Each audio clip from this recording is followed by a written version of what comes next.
Olá pessoal, bem-vindos de volta ao curso de transferência de calor, na aula 5. Passando rapidamente aqui, né, o que a gente viu nas aulas passadas. Então a gente viu a lei de Fourier, que é uma lei física, né, que fala que o fluxo de calor é igual a menos K gradiente T. E a partir dela a gente fez a derivação da equação da difusão de calor, né, essa expressão aqui. Ela é uma expressão utilizada para determinar o perfil de temperatura,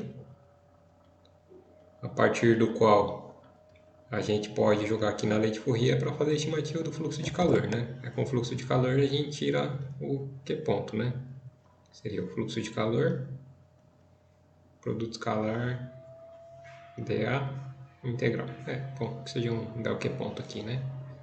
O Q ponto seria igual a integral na área de del Q ponto. Supondo que a gente tem uma determinada área e tem um dAzinho aqui, né? Que seja, por exemplo, a porta de um refrigerador que quer calcular a taxa de transferência de calor. De qualquer modo, né? Então, essa aqui é uma equação diferencial parcial de segunda ordem no espaço, né? Porque aqui a gente tem derivada segunda. Então, segunda ordem no espaço, primeira ordem no tempo. Então, a gente precisa de duas condições de contorno. A gente já fez até alguns exemplos, né? Agora seria interessante a gente fazer uma formalização das condições de contorno. Então, as condições de contorno são classificadas na literatura de acordo com essa classificação, né? Primeiro tipo, ou condição de Dirichlet, que diz que a temperatura é imposta ou conhecida em um dos pontos do domínio. Então, o T em um dado x conhecido é conhecido, supondo que a gente tem uma superfície, o nosso domínio de interesse é x maior que zero, e a gente tem a imposição da temperatura ou conhecimento da temperatura em um lado ponto, considerando, por exemplo, aqui em x igual a zero, né? Então a gente sabe a temperatura aqui e a gente só precisa determinar o resto do perfil de temperatura, né? Então eu não sei muito bem como que ele está. Então aqui t de x igual a zero é igual a t0. Vou chamar aqui de t0. Então isso aqui é uma condição de contorno de primeiro tipo. Aí tem a condição de contorno de segundo tipo, né? Condição de Neumann, que fala que o fluxo de calor é conhecido em um determinado ponto do domínio, né? Então, em um dado x conhecido, o fluxo de calor é conhecido. Como o fluxo de calor é conhecido, se souber o material, né? Então, que dá condutividade térmica, você determina a derivada do perfil de temperatura, né? De novo aqui, então se a gente tiver um domínio para x maior que zero, aí falar que em x igual a zero, por exemplo, você sabe o fluxo de calor. Então, o fluxo de calor para x igual a zero, considerando que tem problema no dimensional, né? Então, você vai saber o que? Você vai saber a derivada do perfil de temperatura aqui. É menos fluxo de calor dividido por K, né? Porque isso aqui vem lá de Fourier, que fluxo de calor para x zero. Então, fluxo de calor x0, que é igual a menos K del T del x para x igual a zero. Então, você sabe o derivado do perfil de temperatura para x igual a zero. Aí você não sabe o resto, né? Você não sabe nem a posição e nem o resto do perfil, né? Só sabe que ele inicia desse modo aqui. Aí um caso especial seria se aqui fosse um isolante perfeito. Então, o que a gente teria? Então, a gente teria a nossa superfície, sistema de coordenadas aqui, domínio para x maior ou igual a zero. Se aqui fosse um isolante perfeito, o fluxo de calor daqui para a placa ou da placa para cá seria igual a zero, né? Então, o fluxo de calor para x igual a zero é igual a zero. Então, você sabe que a derivada do perfil de temperatura aqui é nula, né? Então, ele começa com derivada nula e tem alguma outra variação aqui, né? Alguma outra variação. E tem o terceiro tipo, né? A condição de contorno do terceiro tipo, que é referido na literatura como sendo condição de Hoffman. É o caso em que a superfície está exposta a um fluido, né? Antes de fazer a apresentação disso daqui, vamos ter que introduzir a lei de resfriamento de Newton. que é relacionado com a convecção de calor, né? Por enquanto, vamos focar basicamente nessa expressão aqui, né? A lei, daqui a pouco a gente vai voltar na lei de resfriamento de Newton e a gente vai ver ela com mais calma. Mas a lei de resfriamento de Newton fala que a taxa de transferência de calor de um corpo para um fluido através da superfície com a área A, então essa área A aqui, é proporcional à diferença de temperatura entre a superfície e o fluido. E a constante de proporcionalidade é o coeficiente de transferência de calor, H. Por enquanto a gente vai considerar que é um parâmetro dado, né?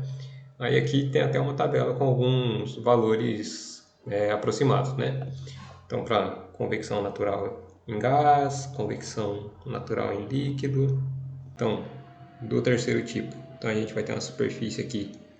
O nosso domínio de interesse é x maior ou igual a zero, né? Que a gente está preocupado em condução. Considerar que desse lado aqui a gente tem um fluido, a temperatura T infinito, por exemplo. E aqui tem uma temperatura que a gente não sabe. Temperatura T de x igual a zero. E a gente também não sabe nem o fluxo de calor, né? Então, ΔT, ΔX para x igual a zero, também não sabemos. Isso aqui não sabemos. Mas sabemos isso daqui e sabemos que tem conservação da energia, né? Então, tanto que sai daqui ou tanto que entra aqui, né? Então, o que a gente pode fazer? A gente pode falar que T infinito menos T de x, que é igual a zero, então vai ser o ΔT. Aí, pela lei de Fourier, vezes H, então isso aqui é o coeficiente de transferência de calor. Isso daqui dá em fluxo de calor, né? Então isso aqui é em watts por metro quadrado Kelvin. Aí multiplicando por temperatura vai dar em watts por metro quadrado. Tem que ser igual ao fluxo de calor na interface, né? Então vai ser menos K ΔT ΔX para x igual a zero. Onde não sei nem esse, nem esse, né? Mas de qualquer modo é uma expressão utilizada para ajudar na solução.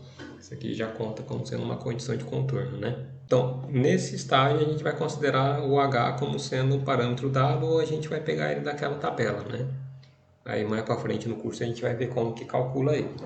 Então, só colocando aqui no modo um pouquinho mais organizado, né?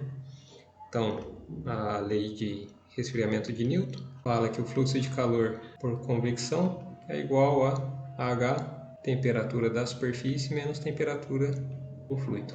Então, a taxa de transferência de calor por convecção é igual a HA TS menos T fluido, onde A é a área de superfície de contato entre o sólido e o fluido, né? Então, se for isso daqui, isso aqui é a área da superfície, né? Aqui temperatura do fluido, temperatura da superfície. Então a taxa de transferência de calor proporcional a ΔT. Então isso daqui é basicamente para formalizar as condições de contorno. A gente pode até voltar aqui. Então a gente tem 3 condições de contorno. Aí com essa formalização a gente quer dizer, a gente já sabe resolver os problemas, mas com isso a gente só faz de um modo um pouquinho mais formal, né? Aí fazendo mais um exemplo, esse exemplo aqui a gente muda a geometria, né? Então considere um cilindro oco com raios interno e externo R e RE, respectivamente, feito de material com condutividade térmica K, e assumindo que a temperatura da superfície interna é TI e a temperatura da superfície externa é TE, determine o perfil de temperaturas, o fluxo de calor em cada superfície e a taxa de transferência de calor por unidade de comprimento. Então, aqui é o nosso problema, né? Então a gente tem raio interno, temperatura na superfície interna, raio externo, temperatura na superfície externa. A equação governante é essa daqui, né? A equação da difusão de calor. As hipóteses simplificadoras, igual a gente fez nos outros exemplos, né? Então a gente pode assumir que é regime permanente, porque não fala nada de variação temporal, né? Propriedades aproximadamente constantes, então K aproximadamente constante, a gente já tira isso aqui para fora, né? É da hipótese 1. Isso aqui é zero. Sem geração de calor, também não fala nada de aquecimento, efeito Joule.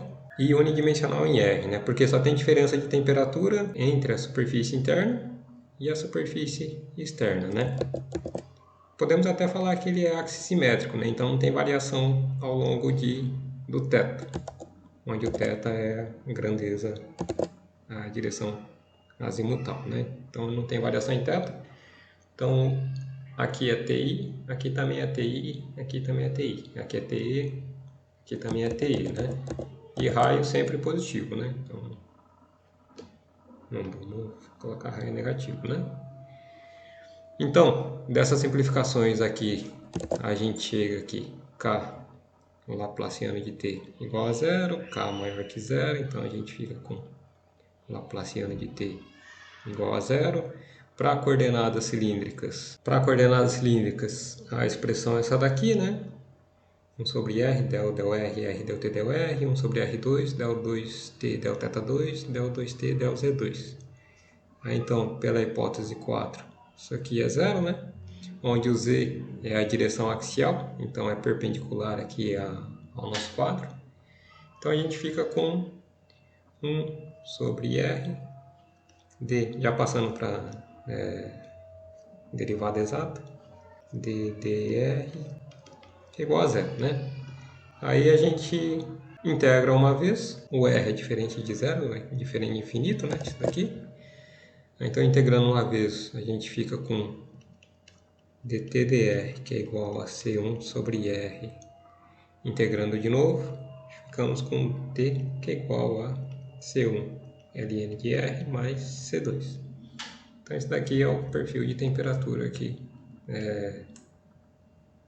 do nosso problema, né? Ainda falta colocar as condições de contorno.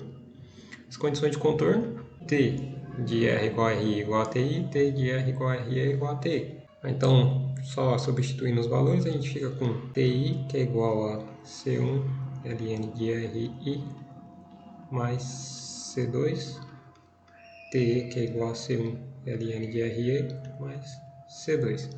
Aí aqui as incógnitas são C1 e C2. Então, só fazendo a substituição, a gente chega nessa expressão aqui. Então, o perfil de temperatura está dado aqui, né? Para chegar no fluxo de calor, então a gente utiliza a lei de Fourier. Aí da hipótese 4 tem só na direção R, então a gente fica com fluxo de calor em R igual a menos K del T del R. Aí derivando essa expressão aqui, então aqui chegou no fluxo de calor. O fluxo de calor diminui ao longo de R, né, em módulo.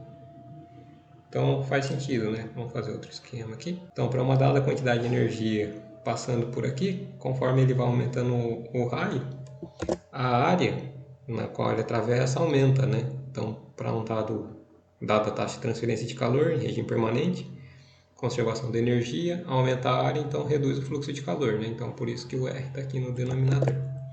Então, faz sentido, né? Aí, se o TI maior que TE, então isso daqui vai ser menor que zero, menos com menos dá mais, então seria um fluxo de calor para fora, né? Então, o fluxo de calor nas duas superfícies estão dados aqui. Vai calcular a taxa de transferência de calor. Então, taxa de transferência de calor em RI vai ser o fluxo de calor em RI, área em RI, que vai ser igual a, então a gente até calculou aqui, né? K TI menos TE ln de RE por RI, 1 sobre RI vezes área em RI, né? O que vai ser a área no raio interno? Vai ser a área através do qual passa energia, né? Não vai calcular a área de corte do tubo, né? Então vai ser a área da casca aqui através da qual tem passagem de energia, né? Então vai ser 2π RI vezes um comprimento do tubo, né? Então aqui o RI simplifica aqui. Aí só passando o L e dividindo, a gente fica com RI por L, que é igual a K2π TI menos TE sobre ln de RE por RI. Repetindo a mesma coisa aqui para o raio externo, então a gente vai chegar nessa expressão aqui, né? Que é igual essa daqui. Porque nessa passagem aqui a gente já viu que não depende do raio, né? Conforme deve ser, né? Porque por conservação da energia, a taxa de transferência de calor em watts, ou watts por metro nesse caso aqui, né? Que é por unidade de comprimento, tem que ser igual. Então faz sentido, né? Então esse aqui é só mais um exemplo para a gente treinar, e aí a gente vai utilizar essa solução aqui para derivação de resistência térmica, né?